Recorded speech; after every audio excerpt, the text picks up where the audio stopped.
Who would be a Wolves fan, eh?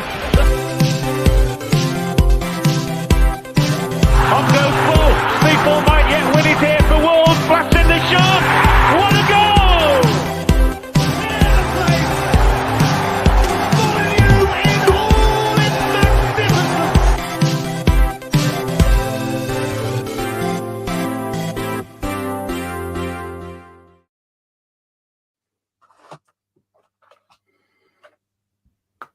Hello and welcome to Wolves Fancast. My name is Matt Guy, and if heaven is a half pipe, then I'm joined by Tony Hawk and Bam Margera with Andy and Stu. We'll let you decide which one is which. Thank you, everybody, for joining us this evening. Well, hey, listen, it's all down to public sway of opinion.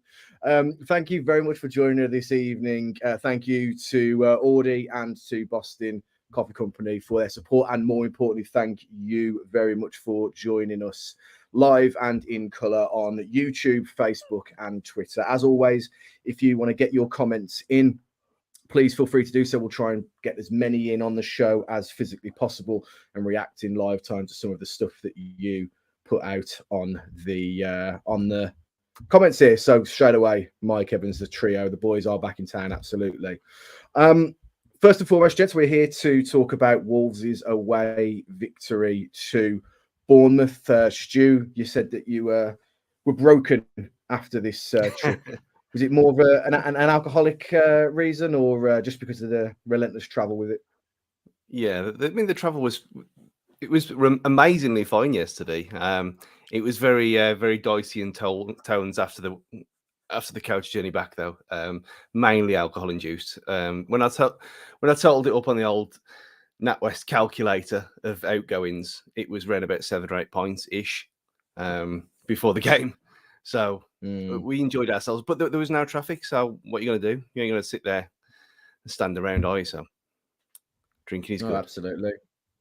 Andy, from your point of view, we didn't go to the game, watched it via means. When it's an away game, obviously it's a different set of circumstances. It's different traditions.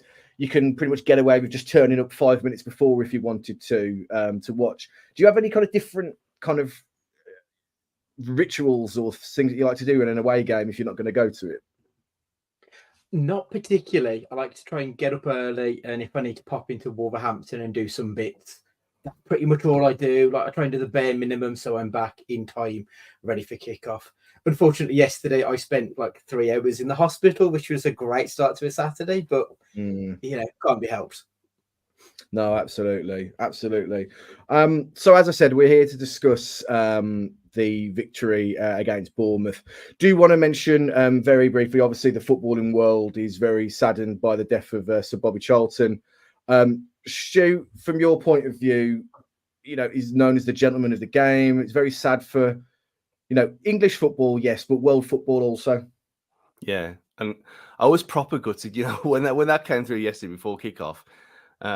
Normally with these things, you think, oh, okay, but he was one of them where, even though obviously we are too young to have seen him play other than on video, he was one of them people. And like I think it was in the Mirror, there was a great article today I read that it wasn't just football, like you said, it was because he was a gentleman and a proper English gent, and English football dies a little bit with his passing because you don't get many good people, truly good people in football who have the talent to back it up either. So yeah, it was really sad. I mean, yeah, obviously his age, you're kind of expecting this to happen sooner rather than later, but you always see him Old Trafford, don't you? And it doesn't really, the Man United thing doesn't matter, does it? It's an England thing, and like you said, it's a worldwide football thing. And yeah, we've lost one of the good ones, and it's a shame. Yeah, absolutely. Andy, from your point of view, obviously, we're all too young to have seen him play in his pomp and everything like that. But when these kind of deaths happen in football, it does make you, think about the personalities that are coming in like nowadays and who will be the legends going forward. But it really feels like with Pele and Bobby Charlton and like Maradona and some of the other people that have sadly left over the last couple of years, football's in a bit of a weird place, isn't it? Where, no more heroes anymore, to quote the Stranglers, I think it is. Yeah, absolutely. I mean, the term, the last of a dying breed never feels more apt than it has done over the last few years, especially in the football world. I think ever since Sir Bobby Robson sort of left this mortal coil, it's been a slow sort of plod towards, that generation of players just no longer being with us. And it's very sad because, as you say, there aren't many people like him going around. So it does leave the whole footballing world with something of a scar. Absolutely, well put. Well, only slightly less iconic is this Wolves team under Gary O'Neill, and we're here to talk about Wolves versus Bournemouth, of course. Thanks to everybody that's already joining in on the comments already. Peter Yam 54, quick with the only moan was why we don't play in all gold. Hate the blue, red away kits. No. Oh, Stuart, will you please take more? I don't have a problem with it because obviously modern world and all this stuff. And in an ideal world, we shouldn't have to have an away kit at all this year. But if they are going to commercialise it like they are, just let people know. I've said this before. The Premier League normally put that graphic out on a Friday afternoon that what teams are playing in what kit. And I did see a few people in blue yesterday. It's just a strange annoyance of mine. I know there's probably me and Alex more who care about this stuff. But the club have done it occasionally where they say, we're playing in this colour tomorrow and all this stuff. But if you are going to do it like this, and when you put the graphic out in there before kick-off with everyone in blue, you think, well, okay, give people a bit of notice. You want a bit of colour in the stands, a bit of self-promotion. Just get it done that way. Everyone wins. Otherwise, it is annoying. Are you concerned that your opportunity for Gary O'Neill to look up at the stands and go, right, you're on, is slightly diminished because you're not wearing the right kit that they're playing in at the time? Is that the problem? I think the fact that people can't see me below the nipple down is a good thing from that point of view, because this body doesn't run anymore. I saw the pain of your latest injury or last injury only too well. Speaking of changes, as you mentioned in the lineup and the away kit there, Docking for Nelson, Boubacar Traore in for Lamina after his marching orders, and Bellegarde picked up a slight muscle injury, I think it was described as, so he didn't make even the bench in this scenario. But for all intents and purposes, looking at that back five or back three, depending on how you view the world, Andy, coming against a team like Bournemouth, with all due respect and all the pleasantries, etc., Man City, yes. Villa, yes. Did you expect to stick with three centre-backs in this fixture, or did you think we'd go back to a more potential attacking formation and try and get at them? I wasn't sure pre-match, purely because why would you change a winning formation? Like, I mean, not necessarily win, obviously we drew against Villa, but that formation has served us quite well over the last few weeks. So it makes sense to try and stick with it. I did feel like actually it was quite fluid at times, because it did feel like, obviously, we've seen Toshi play at left back a few times, and it did look like he'd sort of moved over a little bit to allow Aït-Nouri to move forward. So that formation, I do think, gives us a little bit of fluidity. So depending on how the opposition line up, we can sort of pick and choose the moments when we implement a back three or a back four. So I think pretty much I was sort of okay with that lineup as it was, to be honest with you. Absolutely. Stu, from your point of view, the midfield, obviously Boubacar Traore in. It was a shame that we didn't get to see Bellegarde play after his cameo appearances so far. There's clearly a player there, very tenacious as well. The midfield and the front attacking players, do they pick themselves at this point with kind of injuries and disciplinary issues aplenty? Yeah, I think it was kind of. It was interesting because that was the conundrum, wasn't it? Do you bring Bellegarde straight back in? We haven't seen him in the midfield too yet. We know that Boubacar Traore can play that way because he's done it before. So it's always one of them that as soon as the injury came through, the news came through about his injury, you think, well, okay, well, it's a no-brainer. Then he's not going to play Tommy Doyle there from the start. He's had one Carabao Cup game, and that's it, really, for us to see what he does. And he didn't really excel in that, but no one did they? So I think just going with that midfield two like that was kind of round pegs in round holes for a change. And what Andy said, I don't see it as a negative having a back five. It is more of a back three with how far up the wing backs push for us. So look at the amount of chances we created again yesterday. We create equally as many chances with a back three as we did with a back four anyway over the last 2 years. It just doesn't work for us. So I was more than happy. I'm more than happy to play with a back five forever with this group of players, just because then they're more comfortable doing it, and you can see they're more comfortable because they're more likely to try things. And when you've got a midfield two that can hold like them two, well, in theory, I was more than happy with it. If there's any disagreement in the comments about whether we should revert back to like 2 centre backs or 3 centre backs, state your case and we will judge you accordingly based on how ludicrous your argument is. So the game progressed in the early goings. For the purpose of those that are listening and not watching, we've got a momentum chart up at the moment, and the first kind of 10 minutes or so, at least according to the statistics, was going in the way of the home team, Bournemouth, not creating really clear-cut chances, I don't think. But Andy, how did you see the start of the game panning out? Did you think to yourself, we've got a potential Luton on our hands here, a team that might not be high in confidence, but are at home, are going to be dogged, Dark Arts FC, if you want to call it that? How did you feel the game kind of started for you? Yeah, I think that's you hit the nail on the head there. They've got their former manager coming back to their home ground. They're obviously going to be up for the match. We have started a bit sluggishly more often than not so far this season. And I think when you look, we've got Doherty making his first start in the Premier League, I believe, this season for us. Same for Boubacar Traore. It was just, we had a couple of players who were just sort of bedding in, and yeah, the tide was against us immediately. I felt a few passes were going astray and we just couldn't quite get to grips with how things were going early doors. And when did they actually score their goal? Because it felt like it was actually quite early when their momentum was in full swing, to be perfectly honest. Yeah, so it was in the 17th minute. Yeah. So that graphic really kind of sums up how the game kind of started. And Stu, from your point of view, really sloppy goal to concede. The width that they were given was crazy, really, considering how you'd like to think there are some level-headed players there and experienced players, especially with players like Doherty playing. The goal was really, really poor, though, wasn't it, to concede? Yeah, and I mean, can we just clarify? Is that a Christmas mug, Andy? Because it very much looked like a Christmas mug.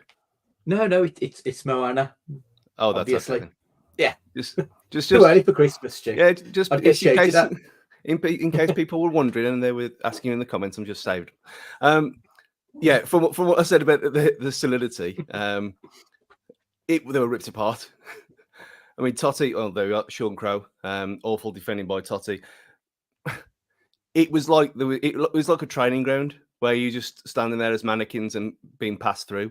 I mean, fair play. It was a good finish, and Kilman couldn't really do much with that. I think it was just a decent finish by our old nemesis there. But yeah, you've got to be doing better. You've got to be closing them down quicker than that. And it other than the Neto one against the bar, it was just oh no, we've seen this all before. Small team. Even though you're away from home, you're naturally going to sit off to start with anyway and then run themselves into the ground in theory. But against a team like Bournemouth, you don't expect it to happen so much. And that ease with which they just carved through midfield was just piss poor. I know we've just mentioned Totti, but you've got to cut it out at the source. And there was about 4 chances to do that, and none of them even come close. Bit of a running theme in the midfield sometimes, I think, in this current team is we don't seem very quick to commit in the middle of the park and allow kind of players to stroll through like at ease. But one for Gary O'Neill to address, really. I mean, the first half, by the tail of the tape, numbers wise, Wolves, if XG is your thing, had higher 0.59, had more possession, had more goal attempts, more corners. Wolves on paper, football is not played on paper, but we're having the better going of the half. But Andy, I certainly felt at half time that I couldn't think how we're going to get into this game. It just felt like it was a lack of idea, creativity. It felt very much like, do we know what we want to do to break down this team? And I wasn't sure that we did. Yeah, exactly right there, Matt. It felt like we got about 20 yards out and we just hit a brick wall time and time again. We had no clue what we were doing as soon as we got anywhere near their box. And it looked like it was going to have to be something spectacular because our better opportunities seemed to come from distance.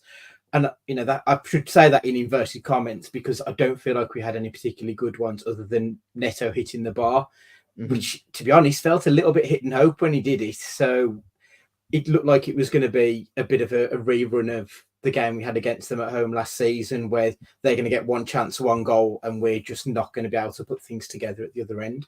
That first half, the front three didn't click, and it didn't look like they were ever going to click. So that halftime whistle couldn't have come soon enough, to be honest.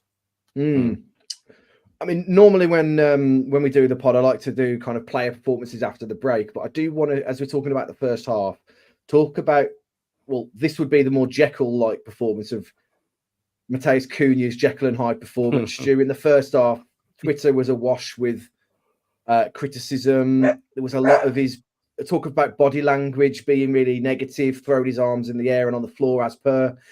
How did you feel, with Cunha, he was performing in the first half? Was it to your mightily high standards? I didn't.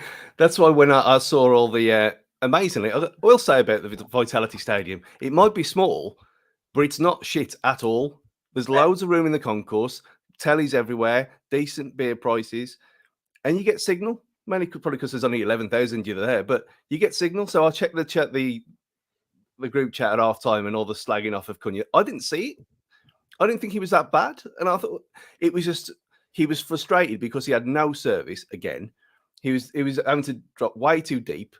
And then when he still couldn't get hold of it. He was going out wide, and Doherty was in his way on the right, and it was just a farce all over the pitch. And João Gomez, I know I kind of attacked Blake for his Blake take about how bad he is, but dear God, he was awful. He was bad, and I don't know why. I don't know if that's because Lemine has been shepherding him through games or something like that. No idea.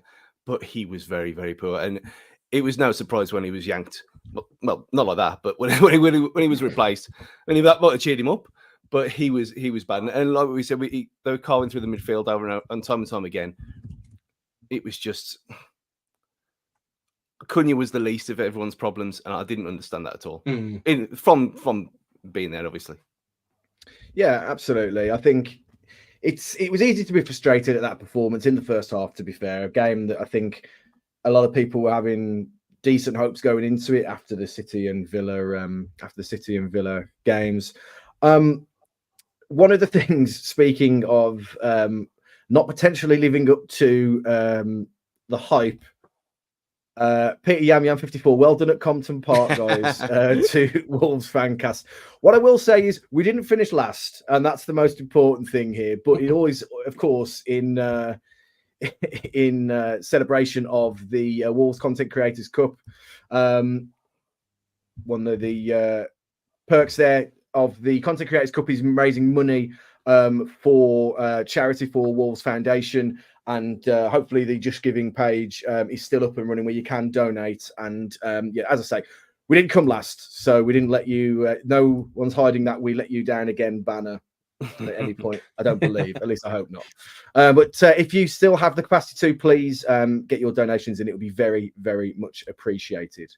So the half rumbles on, and we get to the end of the half. And Andy, we're not football managers. I wish we all thought we were. Did you feel like any changes were needed? Would you have made any changes? We'll go on to what changes were made. But did you feel at the time any changes needed to be made?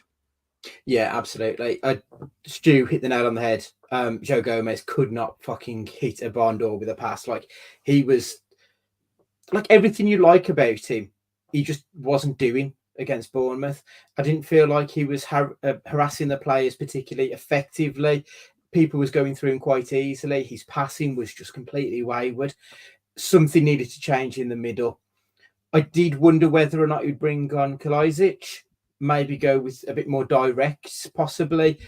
But for me, the biggest issue was definitely in the middle of the park because, I feel like Joe Gomez, he's had a couple of games where he's been slightly less than the pit bull that we know and love. So I think that was the right call to take him off. Fair enough. Stu, you alluded to cameos from certain players and the Carabao Cup not being a shining example of some of the talent that we have in the ranks at Wolves. But Gary O'Neill went with Doyle at halftime, a halftime switch, giving minutes to the young man. Almost instantly, it felt a little different in the second half. He was given a bit of room to maneuver and play and play some nice flowing passes. What did you think when he came on and how he affected the game? It was like going from a Vauxhall Astra to a Rolls Royce. It was like you said, instant. And as every single player on that pitch at Ipswich deserves slagging off, and Gary O'Neill himself, I thought, this kid's not ready. He's played in the Championship. Yeah, we're playing against Championship opposition, but there's something about it's not right. He's played in a 3 for last season. Can he do it in a 2? Didn't see anything coming. Oh, well, there you are. Sean Crowe, I didn't see those passes coming from anyone early.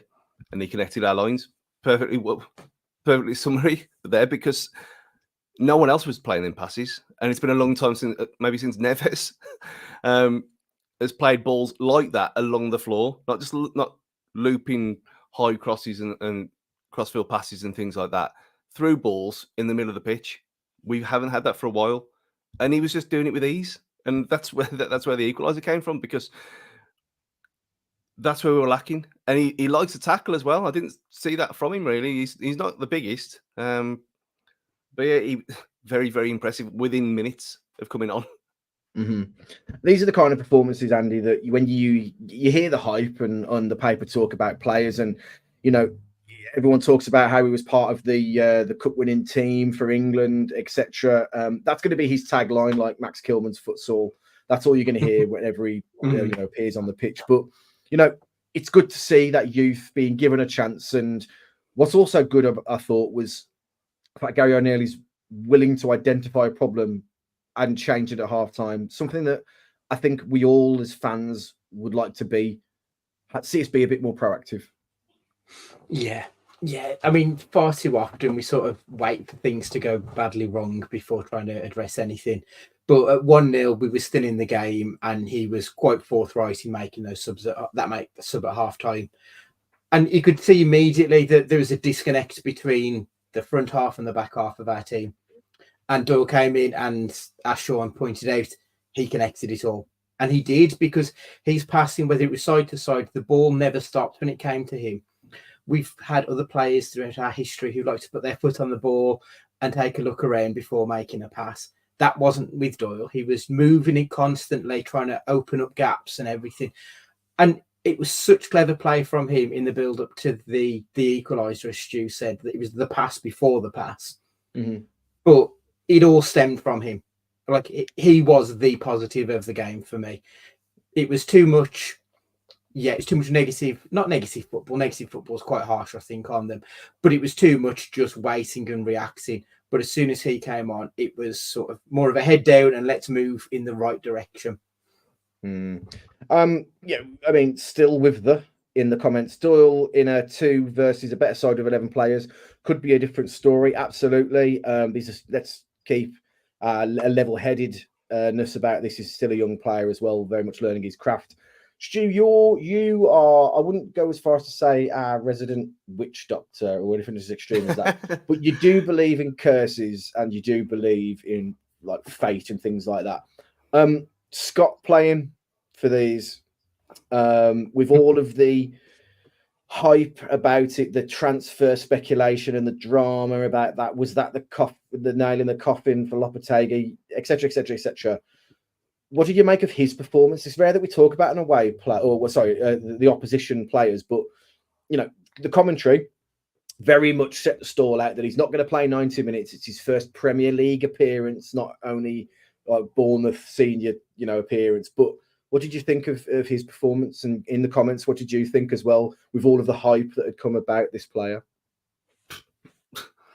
A shrug for the audio people. It's what performance? He clearly wasn't fit. Mm. He's trained this week. Shocked that he played, to be honest, with such a bad injury that he had that kept him out for this long for the start of the season.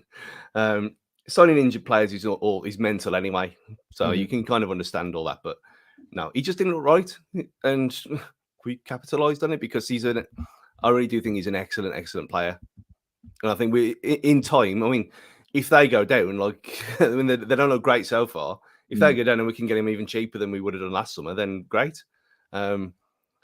Because I really do think he's a special player. I know Dan doesn't, but from what I saw of him last season, he was better than what Doyle was for Sheffield United. So we'll see. Okay. So, Andy, you mentioned an almost instantaneous kind of reaction at halftime, and no more just desserts was the goal. Cunha hushing everyone's mouths as WhatsApp groups across the land, I'm sure, were furiously typing "hush our mouths." Cunha with the goal, another assist for Neto as well. He was just in ridiculous form. For those who play Ultimate Team, his kind of consistency card come team of the season is going to be unreal because he won't get an inform all year, but he'll get that card at the end of the year, I guarantee it. But the goal, is there anything more satisfying than a change and a quick goal at the start of a half to kind of set the tone, Andy, for what's about to happen for the next 45 minutes? It's perfect, isn't it? Like, I'd imagine as a manager, you've made a change, you've implemented a change in your team and had immediate results. Like, you must feel like the smuggest motherfucker in the world. Like, everything's come good for you at that exact moment. And it didn't take long at all, did it, for everything to start with his change, bringing on Doyle. It started there, to Neto, who's the man of the moment, and then he puts it into Cunha, who there were tweets being furiously deleted as soon as that hit the back of the net. And what a finish it was as well. Yeah, like it was slick as anything. He did really well with that, especially for someone who we know can be a little bit shot shy. Like, we don't see him take that kind of shot all that often. And as soon as it left his boot, it was only going one place. And it wasn't even that far from the keeper, but it was hit with such pace. The keeper just had absolutely no time to react to it. Yeah, absolutely. Sean, again, with a cracking comment about put one on frame with pace is exactly right. And he's had easier chances this season and hasn't put them away. But Stu, absolute delirium in the stands, was it, for this one? Yeah. And the fact that it was Cunha as well. And like Andy and Sean have said there, he's not the one that you want this kind of chance to fall to from what we've seen so far. But maybe that was it. Maybe because it was instinctive that he didn't have time to think about it and to double guess himself and mess it up in his own head. That maybe that's where this came from. And being instinctive, maybe that's the way forward now. Just lay it on a plate for him. Let him hit it. Absolutely. Now, moving on to the next major talking point of the game. Stu, you've been told, I'm sure, more than on a few occasions, you've got a face that would like to be headbutted. With that in mind, Cook getting himself sent off for one of the most ludicrous, ridiculous decisions of, they're already under the cosh with the equaliser. Hwang, gets chopped down, fair enough, probably deserving of a yellow, the challenge. In terms of Hwang coming up, putting his chest in the way. To headbutt the player, I mean, headbutt is strong, but to move your head towards, in this modern game of 1 million 8K cameras and everything else, it's just sheer lunacy, isn't it, Luke? Stu? Yeah. And that was the confusion from my point, because when I said that Hwang had been booked, and you all said, what, has he? And I presume the camera had cut away at that point. But because where we were behind it, so I didn't see him push Cook in the chest. So I just thought he stood up and then he nutted him. So I didn't see that part first until I watched Match Today this morning. But even so, you've hacked someone down. They're not going to be very pleased with you, are they? So when you get up and protest it, then fine. If you push someone, you're going to get booked as well. And we had 6 bookings again yesterday. We might be getting a fine again through the post. It's either 6 or 7. I can't remember what it is this season, but a push is a booking. Fine. Dive is a booking, which you can say he did. But again, he made contact with Hwang's face. However slight it was, it's a stupid thing to do.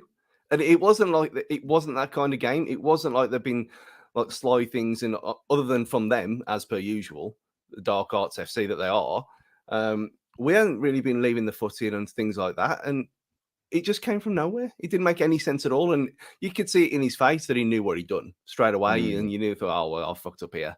And rightly so. He didn't moan, which says it all. His teammates did, but he didn't.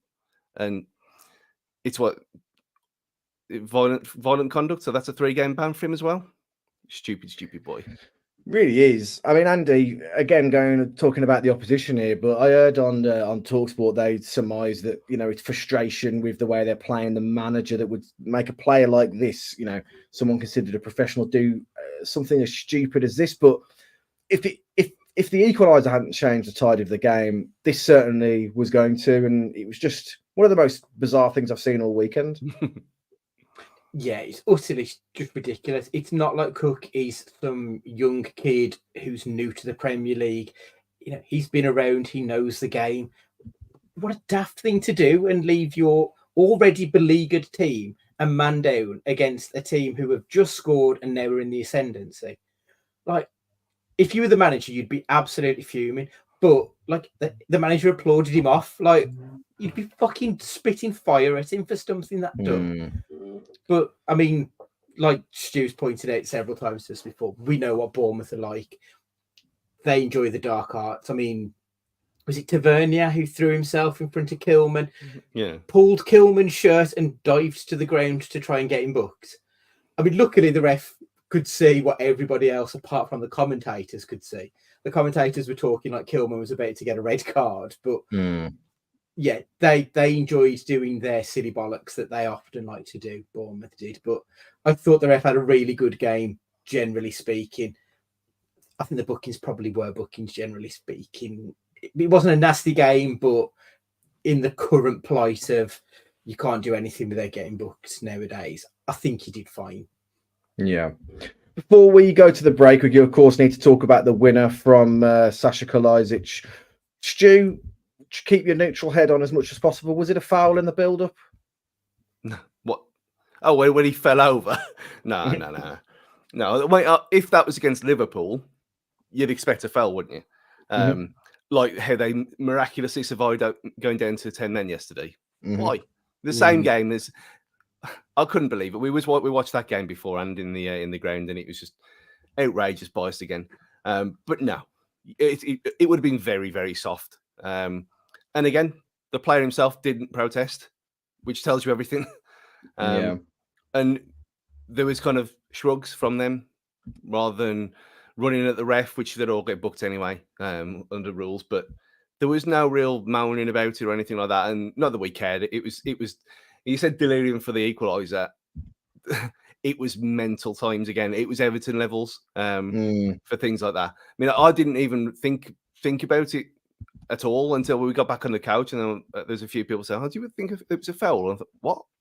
I had no idea. It never crossed my mind for a change, and I'm always at the with a keen eye on the VAR situation. But no, not for me. Fair enough. Andy, Kalajdzic, there's a graphic on the screen there. 5 sub-appearances, 38 minutes, 3 shots, 2 goals, and a ratio of 19 minutes to a goal, which is quite incredible, really. But it wasn't, like a tap-in terms of it wasn't, an open goal. It's still a shot needed to be made, and it was finished quite nicely, wasn't it, in the end? Yeah, I think he's done really well from the beginning of the move where he's, started the fight back to win the ball back, to then obviously making the run for Hwang, who put that really lovely, deft little pass over. Like, I don't feel like enough people have spoke about how good a ball into Kalajdzic that was. And then obviously he's one-on-one with the keeper. How many times have you seen people panic in that situation and things go wrong? But no, he kept his cool and he just slotted it in with ease. He made it look easy. But yeah, I thought it was a lovely finish and all around good work from everybody involved in it. Now, I know we're going to go to the break very, very shortly. I'll give you a chance to think about it through the break as well. But in one of the group chats I'm in, a poll was, I'm not going to give the answer to the poll, but a poll was made. Sean Crow says, I think him and Hwang are the only ones that score that. I say this very quietly. Does Fabio score that goal, Stu? No. Of course he doesn't. Well, no, scratch that. He'd scored it for Portugal under 21s, but put him in a gold, red, or blue shirt, and it'd be wide. It'd be the keeper. It'd be over the bar. No, not a chance. I'll tell you who scores in Andy, Sarabia. Just waiting for someone to internally fume at the mere mention of his name, like Voldemort. He managed to look even worse than Joe Gomez did when we were playing against 10 men when he came on. He was awful, wasn't he? I just don't get it with Sarabia at all. He's always on that Twitter account, the other 14. He's still high on like the chances created, I think, which is really baffling because he's barely kicked a ball for us since the first couple of weeks of the season. But whenever he comes on, he's an embarrassment of a footballer. He should not be anywhere near a first team. It's not good. Good grief. Well, on that bombshell, we will take a very short break. For those listening along, your chance to pause and do something proactive. For those that are watching along, you've got as long as Cook had to get himself sent off, a 6-second gap before we come back. But when we do come back, we will be discussing individual performances, Gary O'Neill's comments post-game. And speaking of Christmas, Stu, we want to talk about a little Christmas gift that the club, the Premier League are bestowing upon us as well. So we'll be back with you very shortly.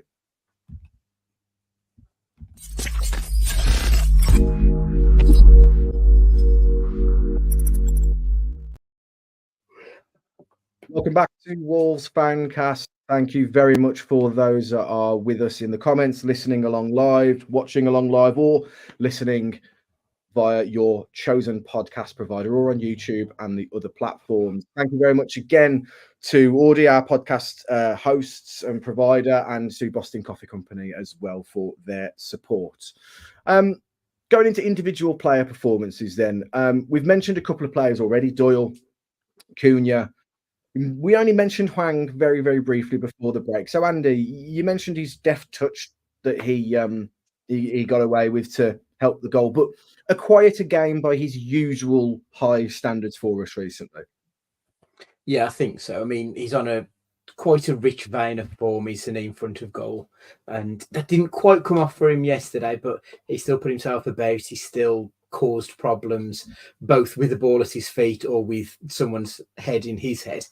He was a thorn in their side, and you could tell by the fact that every time he touched the ball, their fans were booing him.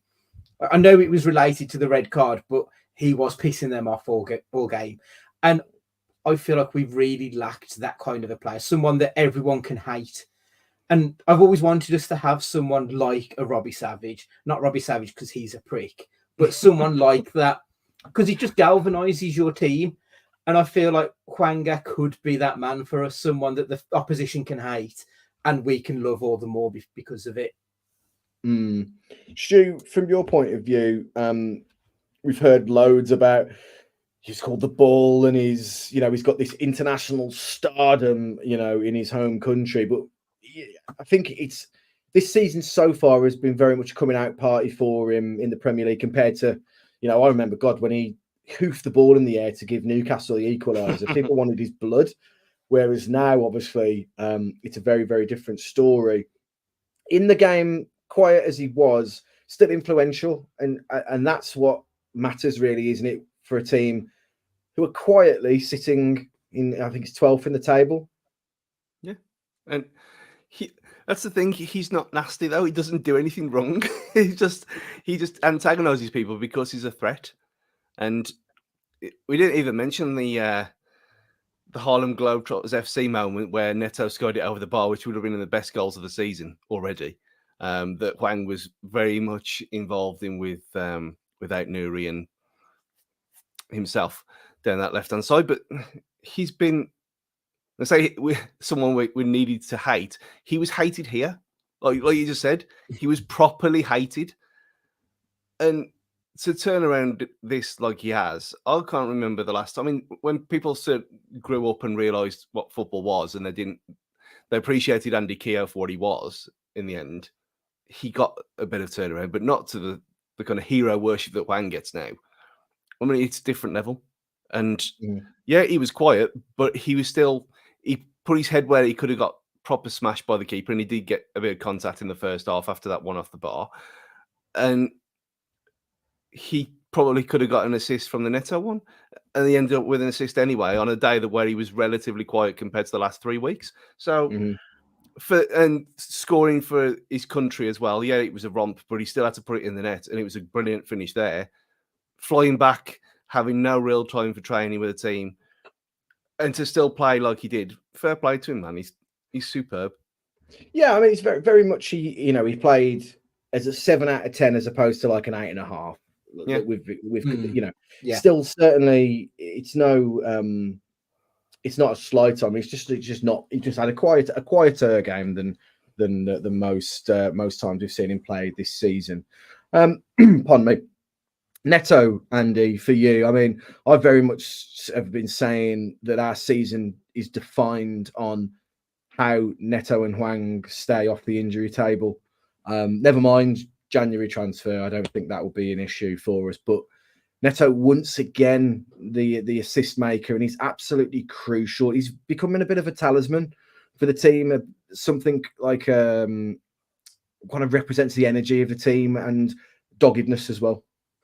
Yeah, he could be the face of Wolverhampton Wanderers currently, under its current guise, I think.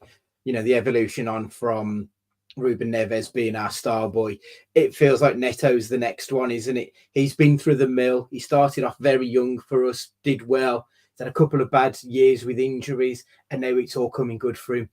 So, everyone was talking about Alex Scott being the what the screenwriters would write about in this match, but actually it's not. It's Neto. Neto is the one you make the film about when it comes to football for Wolverhampton Wanderers. It feels like he's the one who's gone on the journey with the fans behind him, and it's great to see. Like, we all love someone who's been through the mill and now looks a much better player. So yeah, you're right. He's the talisman of the club. We've had a few of them over the last couple of years, but it feels like now's his time. Yeah, I absolutely agree. Welcome, a username I don't remember or don't recall seeing before, but James Yi Paratrooper, the Korean guy, he's keeping the team relevant kicking. God, that tagline is going to live with him for ages, thanks to Pep, isn't it? I mean, he's brilliant to be fair, but we're all about balance on this podcast, absolutely. Stu, Doherty for you. People are screaming, saying how anybody could ever compare him to Nelson Semedo is an absolute travesty. Where are you on this debate, thinking about the performance in this game as your starting point? I mean, he was shit, wasn't he? It's not even gloss over it. If it had been role reversal and Semedo had put this performance in, we would not have heard the last of it for the last 24 hours. It was bad. I mean, you got to caveat that with he hasn't played a lot of football. It's his first start in the Premier League for a long time. It's there of all places, which is it's not the easiest at the best of times for wing backs. And he did get side down as well a couple of times, which went completely unpunished, which was odd. But yeah, he was bad. And anyone else who starts with, oh yeah, we should be playing Doherty over Nelson Semedo, you're either mentally ill, racist, or both. Because it baffles me beyond belief now, because he's not the player he was under Nuno here. He's far from it. He's come as backup, which is fine. But he just didn't play with it very well. So Nelson just strolls back in. You had asked the question about Lamina next week. That's something for Dan to talk about on Thursday. But yeah, Nelson Semedo drifts back into this team easily after that performance.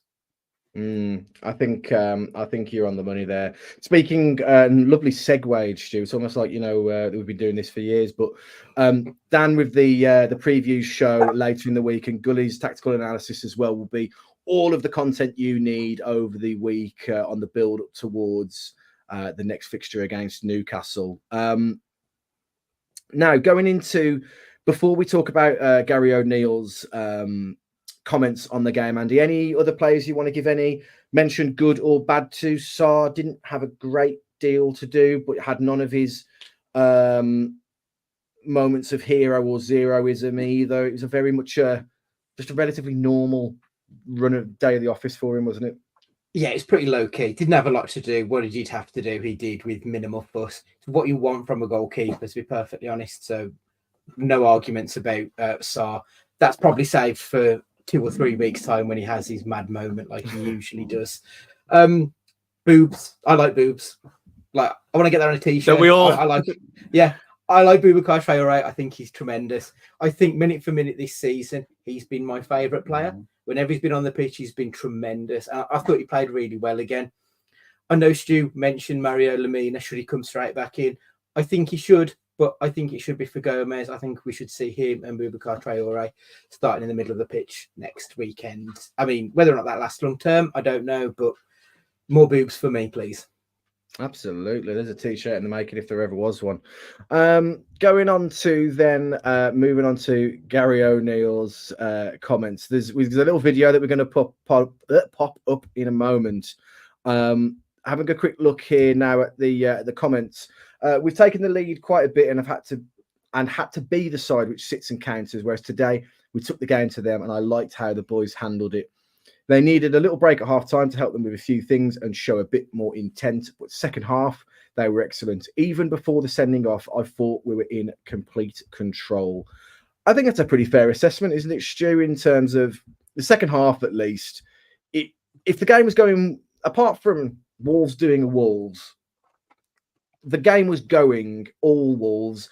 I did think there was a moment in time where we all know where this is going and we were going to concede an equaliser, but we were pretty much in complete control, weren't we, especially in the second half? Yeah, and I think, like we alluded to earlier, the frustration was probably one of the factors why Cook lost his mind. Because we had turned the screw and we were in the ascendancy, and fair fucks to him, he got it completely spot on at half-time. He changed it. He made the changes that were needed, and there was a different intensity. And look, Wolves after international breaks are not the best at the vast majority of the time in the Premier League under this era. But things nearly changing. We got through to half-time like we had to, and the credit goes to Gary O'Neill. And I'll say it, I don't care.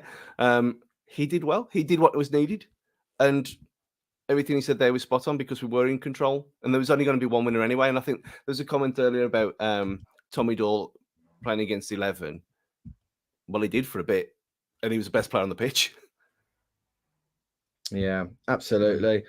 Andy, I'm going to turn to you here now as someone, and listen, it's us three. You're going to get a cage fighting podcast plug here, but for breaking the fourth wall, we need to speak about Gary O'Neill and his little look at the camera when talking about saying it's not about him. And I've got the clip here now. You will hear it if you're on the audio. I'd have felt the same. So not about me, not about my old club, about a group of players. That little side-eye glance there. It's a bit like Ted Stryker in Airplane, having a quick look at the camera there. But it's got to be sweet for O'Neill, isn't it? He doesn't want the occasion to be about him and everything else, but the circumstances in which he left Bournemouth and coming back and his team winning there, some of the slight little comments on a massive club now and all these kind of things. It's pure beautiful shithousery, isn't it? He loved it, didn't he? Let's be honest. Like you said, that little look to the camera, giving it the people's eyebrow, like he knew exactly what he was doing with that.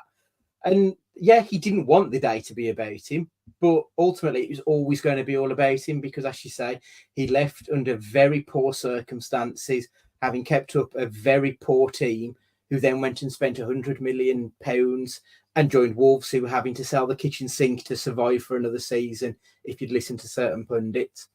And at the end of the day, he's left Bournemouth on 4 points, is it? Sat in 19th position when they were 1-0 up, and everything just went completely against them from that moment onwards. So yeah, he absolutely should be reveling in the fact of his shithousery. Fair play to him. He deserves it. Absolutely. Alan Shearer summed it up when he said Bournemouth should be embarrassed by that decision to sack him. That's right. Every day, every single game that it's gone on since then, that decision looks even more baffling for them. And don't get me wrong, things could always go bad here for him. It's still very early days. I can't say he's going to be a great Wolverhampton Wanderers manager. but he could have been a great Bournemouth manager given the time. Absolutely ridiculous decision. Yeah, again, about kind of getting balance. Gary O'Neill's been criminally disrespected, and now he's showing his class as a top manager. The gone-gonometer is firmly amber to green at the moment now. We'll give you the running count as the season goes on.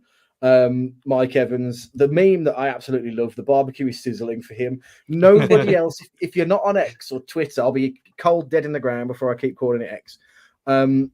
If you're not on that platform, you won't get the reference. But yeah, the barbecue certainly is sizzling right now. If the other Neto doesn't puke up the ball, Gary's getting killed right now. It's an interesting take, to be fair. The other Neto, Brazilian Neto, he's Brazilian, isn't he? If he didn't have a mind fart himself, it's not to say we wouldn't have gone on to win the game, but people blame their keeper for making that pass, but Billing showed for the ball. Billing, I thought this. So it's not on the keeper; it's on Billing for fucking having a great game and then tripping over the ball in the 88th minute. This is like when people. It's like when people have a go at Sar for him throwing the ball out to someone who asks for it. Yeah, it is, isn't it?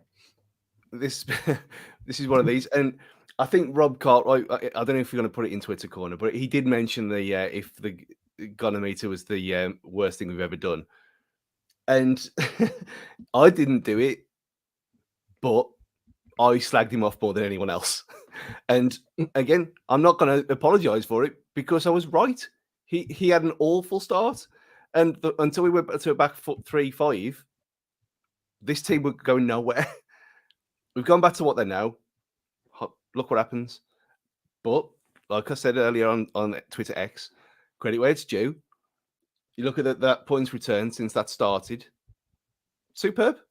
And he changed things when things weren't working. And until that moment against Man City, he hadn't really showed anything as a manager that could say he was a top-class manager. He'd done well at Bournemouth with a bad squad, and as it's proving now how bad they are.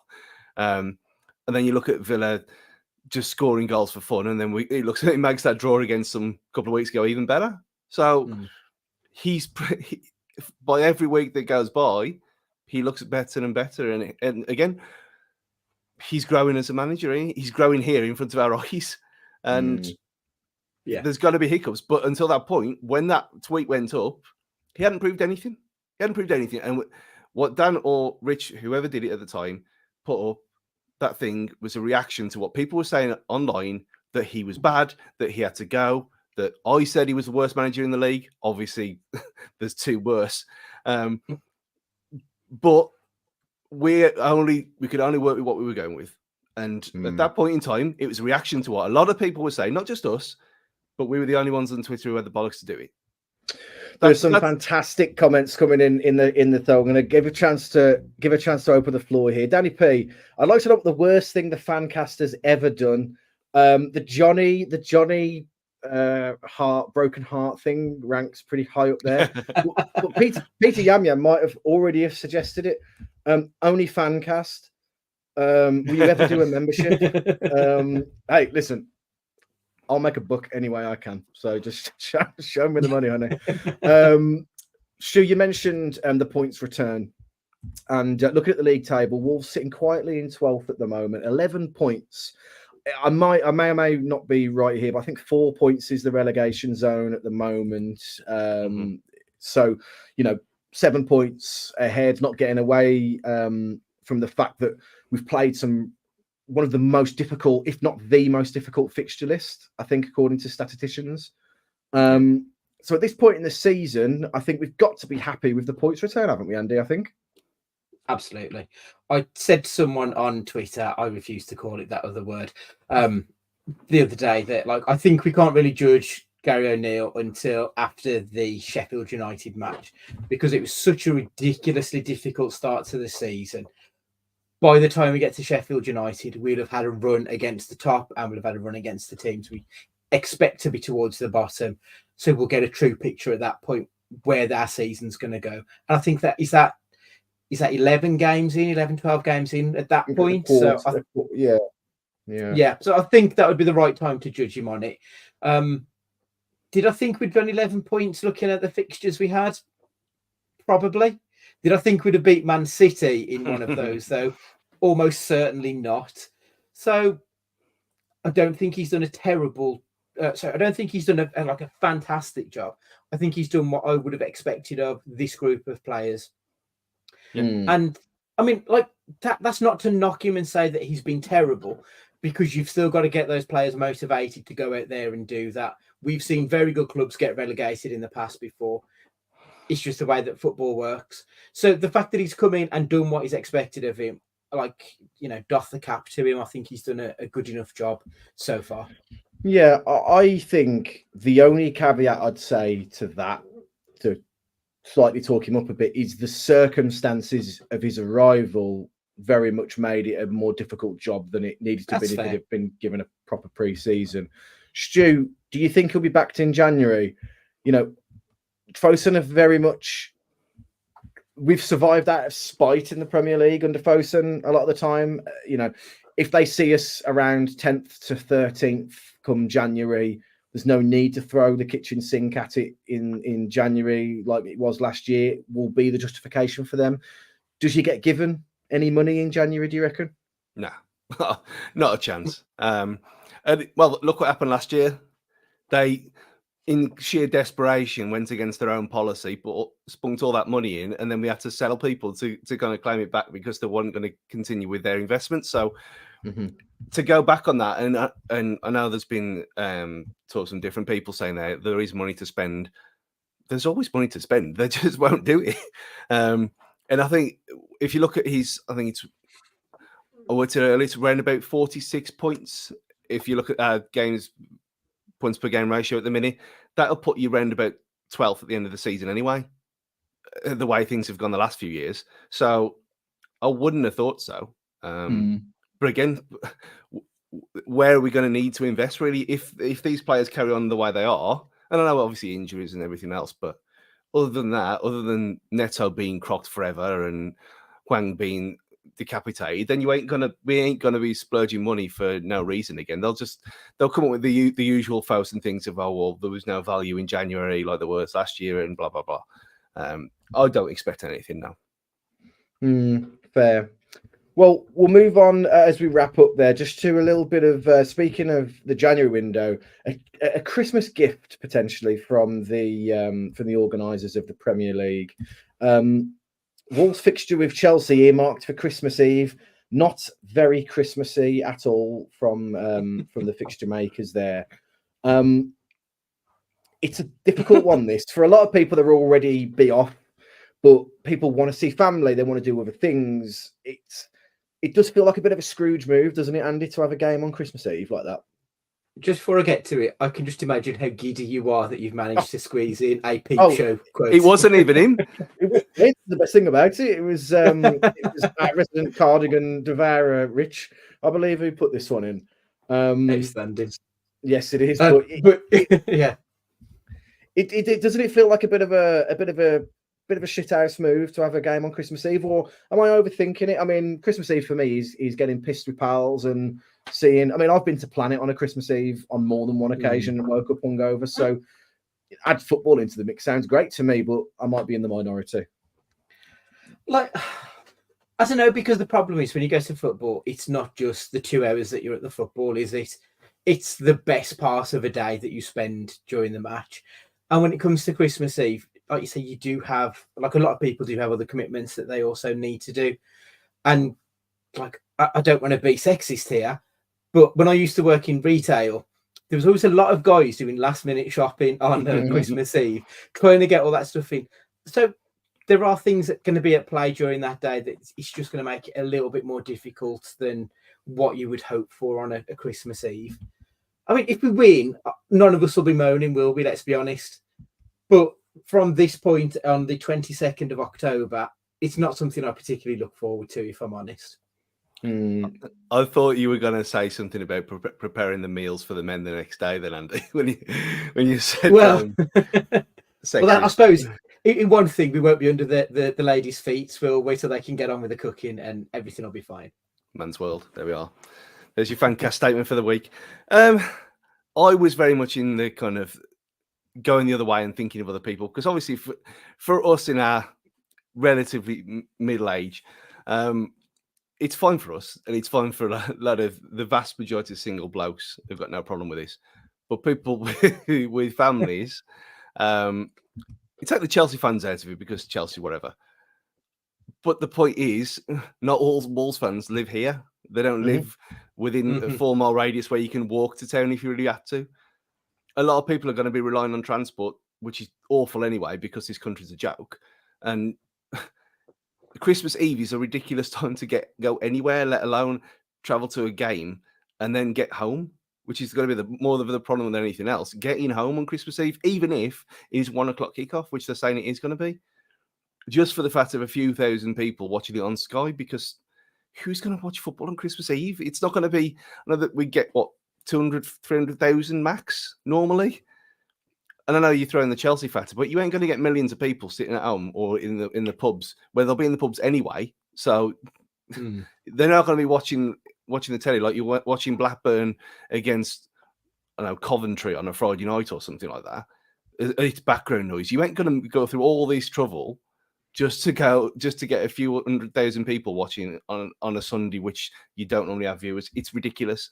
And I was speaking to a lot of people yesterday about it, just out of curiosity. Not one person who went. I mean, you're thinking the hardest of hardcore going to Bournemouth. It's away season ticket holders, gold and silver eventually. Not many people want this happening. And that's people who travel, who getting up at 6 a.m. to go down there. Not if them people don't want it, you ain't going to get Chelsea fans wanting it either. A lot of Wolves fans, not in our situation, of course, but people who are with families who have other commitments. Some people will have work, like you said, Andy. People who work retail, who it's the busiest time of the year.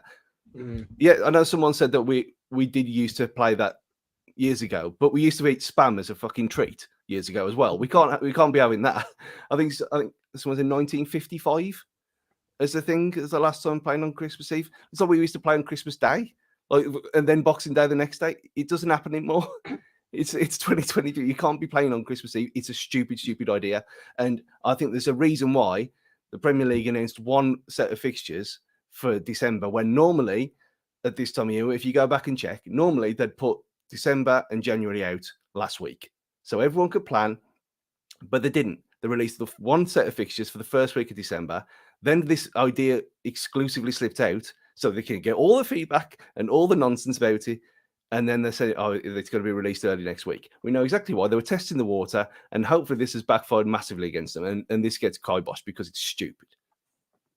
Well said, Stu. Well said indeed. It will be a Christmas miracle. Hopefully it won't happen on Christmas Eve. But we're, of course, on Fancast are your one-stop shop for all things Wolves. And like I mentioned earlier, there's plenty of content to keep your toes tickled on the build-up to the Newcastle game, with the preview show and Goody's tactical analysis as well of this fixture to whet your whistle going into this tie against Eddie Howe's men who come to Molineux. Big thank you to everybody that's listened along, for everybody in the comments. As usual, you make this a really fun experience, reacting to all of your comments as well. So thank you very much. Hope everybody's enjoyed it. For those that listen on later in the week, hope you've enjoyed it too.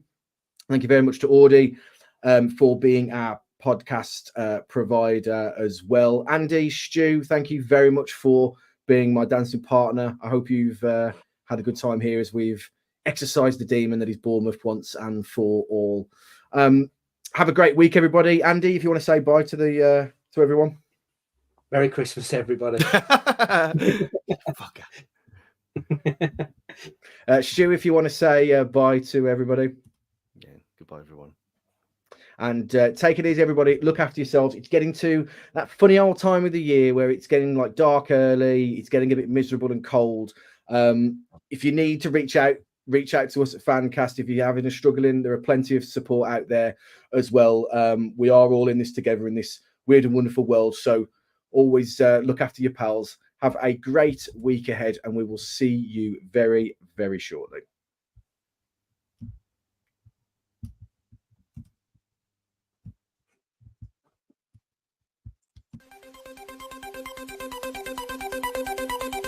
Who would be a Wolves fan, eh?